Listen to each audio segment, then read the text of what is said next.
Kita awali dengan informasi pertama, Saudara Wakil Presiden Republik Indonesia Ma'ruf Amin melakukan kunjungan kerja selama 2 hari ke Aceh. Saat ditanyai terkait dengan kisru Kejaksaan Agung dengan Polri terkait korupsi timah, Ma'ruf enggan memberi komentar. Wakil Presiden Republik Indonesia Ma'ruf Amin meresmikan gedung baru milik Bank Syariah Indonesia di Banda Aceh. Gedung yang berlantai 10 ini merupakan gedung Bank Syariah Indonesia terbesar yang pernah dibangun di Aceh. Wapres enggan memberikan respon terkait kisru Kejaksaan dan Polri saat ditanyakan awak media.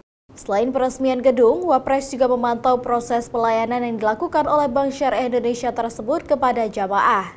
Baik untuk nasabah biasa maupun prioritas diminta tetap dilayani dengan sebaik mungkin. Karena di Nagara Aceh ini hanya Bank Syariah yang ditunggu, maka peran Bank Syariah menjadi sentral sekali.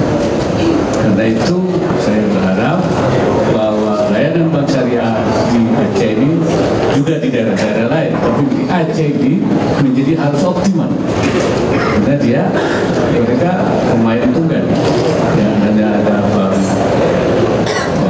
BSI, Bank Aceh, daerah Aceh, dan mungkin jadi kalau seluruhnya syariah ini menjadi sesuatu yang harus dibuktikan bahwa Bank Syariah mampu melayani kepentingan masyarakat dalam rangka memajukan ekonomi syariah, ekonomi masyarakat, dan juga mensejahterakan kehidupan masyarakat.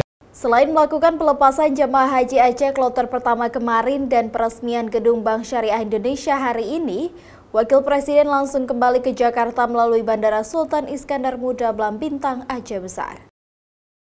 Syahril, Kompas TV, Banda Aceh.